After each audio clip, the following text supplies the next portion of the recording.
Hi, this is Dr. Richard Ruhling, welcoming you to a new book, MegaQuake 2023. It's about how three timelines and seven events point to next year, 2023, for apocalyptic times.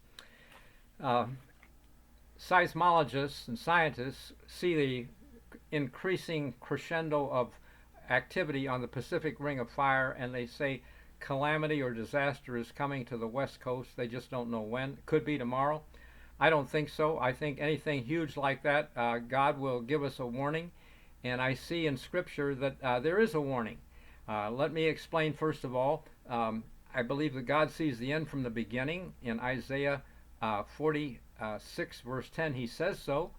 Previous chapter, he names Cyrus, the king of Persia, who conquered Babylon, and the Bible tells how he would do it and names him 100 years before he was born.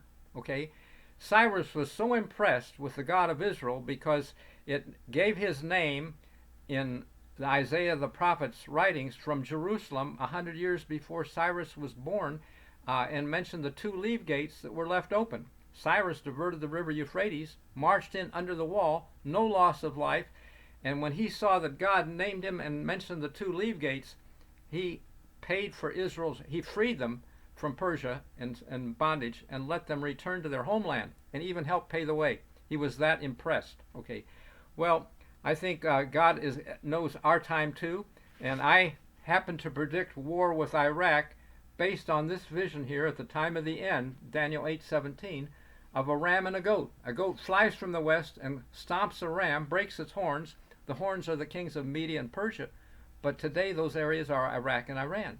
So it's half fulfilled. We might wonder what makes the goat angry to fight the ram again, because right now we don't want war with Iran. It was a bad thing to go with Iraq. No weapons of mass destruction, left men over there, etc. Bad.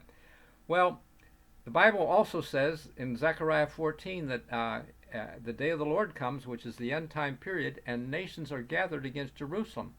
They are taken, houses rifled, women ravished, half the city goes into captivity, and then the Lord is going to roar from Jerusalem. The heavens and earth will shake. That's Joel 3:16. I think when the heavens and earth shake, America is going to shake too, because we've been worse than Egypt in some respects. Egypt threw babies in the river. We've thrown 63 million babies in the trash can. Okay, worse than Egypt, deserving of judgment. And it coming with the San Andreas earthquake when he roars from Jerusalem, when Muslims take the city. And President Erdogan of Turkey has appealed for that, 57 Muslim nations to siege Israel. So it's just a matter of time, and I'm seeing the timelines intersect next year. Because when God judged Egypt, it was a Jubilee event. They were freed, had promise of land. Jubilee came every 50 years. 50 years from Roe v. Wade that enabled this is next year. Payback time for America. Okay, so I'd say get my book. I'm sorry I don't have a copy to show you. I've ordered 100 copies from Amazon. Hasn't gotten here yet, but you can go on the website and Google Amazon MegaQuake 2023. Get your copy there, and I promise you happiness or success in understanding end times better. People that read it like it, and God bless you. Thank you so much.